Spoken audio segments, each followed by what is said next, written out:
The Filioque controversy stands as one of the most significant theological debates in Christian history, symbolizing both the profound depth of Trinitarian theology and the challenges of unity within the Church.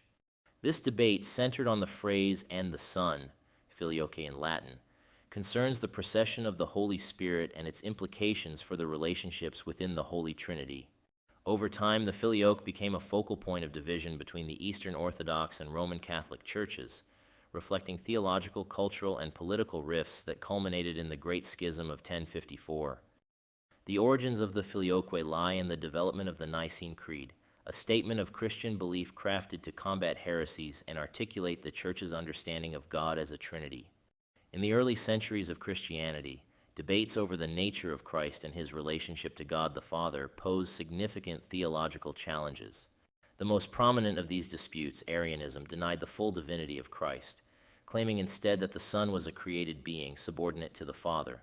To address this heresy, the Council of Nicaea was convened in 325 AD. This council proclaimed the Son as of one essence with the Father, affirming his full divinity. However, the Nicene Creed produced at this council primarily focused on the relationship between the Father and the Son, leaving the role of the Holy Spirit relatively undefined. This gap was addressed at the Council of Constantinople in 381 AD, which expanded the Creed to include a declaration about the Holy Spirit. We believe in the Holy Spirit, the Lord, the giver of life, who proceeds from the Father, who with the Father and the Son is worshipped and glorified. This formulation reflected biblical passages like John 15:26, which describes the Spirit as proceeding from the Father.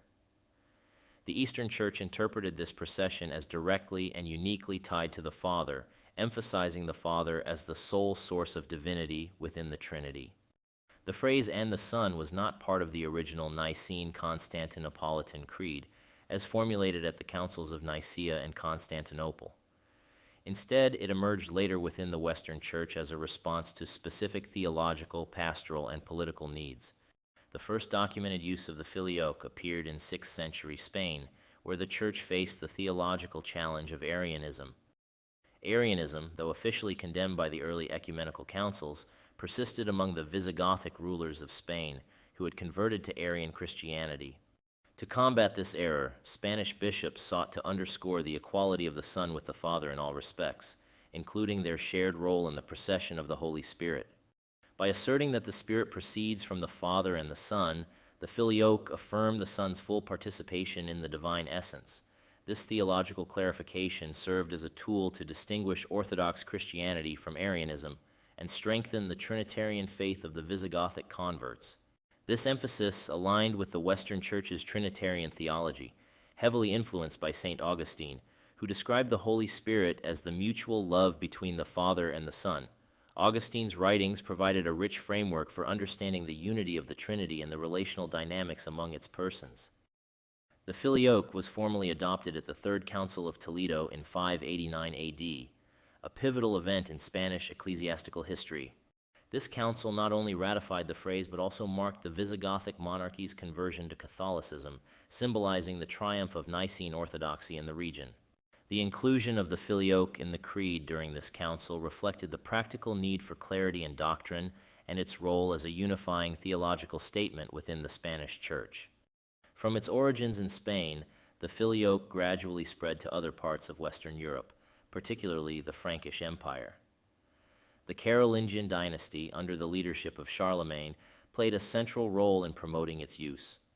Charlemagne viewed the Filioque as a critical component of orthodoxy and a means of asserting his authority in theological matters. In the Carolingian court, theology and politics were deeply intertwined, with Charlemagne presenting himself as a defender of the faith and a successor to Roman imperial tradition. The Filioque became a symbol of this mission, as well as a point of differentiation from the Eastern Roman Empire, whose theology and liturgical practices did not include the phrase, and by the 11th century, it had become a standard part of the liturgy throughout the Western Church. Beyond its theological implications, the Filioque controversy reflected the growing cultural, linguistic, and political differences between the Eastern and Western churches. The Western Church, centered in Rome, operated within a Latin-speaking world that valued legal and rational precision in theological matters. The Eastern Church, based in Constantinople, developed within a Greek-speaking tradition that emphasized mystical and relational approaches to theology. These cultural differences were compounded by disputes over ecclesiastical authority. The Western Church increasingly centralized authority in the Pope, who viewed himself as the guardian of doctrinal purity. In contrast, the Eastern Church adhered strictly to the decisions of the ecumenical councils, arguing that changes to the creed required universal consensus. These tensions played a central role in the events leading to the Great Schism of 1054, which formally divided the Eastern Orthodox and Roman Catholic churches. Mutual excommunications were issued by Pope Leo IX and Patriarch Michael Cerularius, marking the culmination of these conflicts. While the Filioque was not the sole cause of the schism, it became a symbol of the theological and cultural rift between East and West. For the Eastern Church, the Filioque represented an unauthorized innovation that disrupted the balance of the Trinity. For the Western Church, it was a legitimate development that clarified and defended Orthodox belief. In the centuries following the Great Schism of 1054, the Filioque controversy became emblematic of the theological and cultural divide between the Roman Catholic and Eastern Orthodox churches. However, recent efforts in ecumenical dialogue have sought to transcend historical grievances and foster a deeper understanding of the theological truths underlying both traditions. These developments underscore that the Filioque, rather than altering the fundamental theology of the Trinity, reflects a complementary perspective within the shared Christian faith. A pivotal moment in modern Christian unity came with the Second Vatican Council.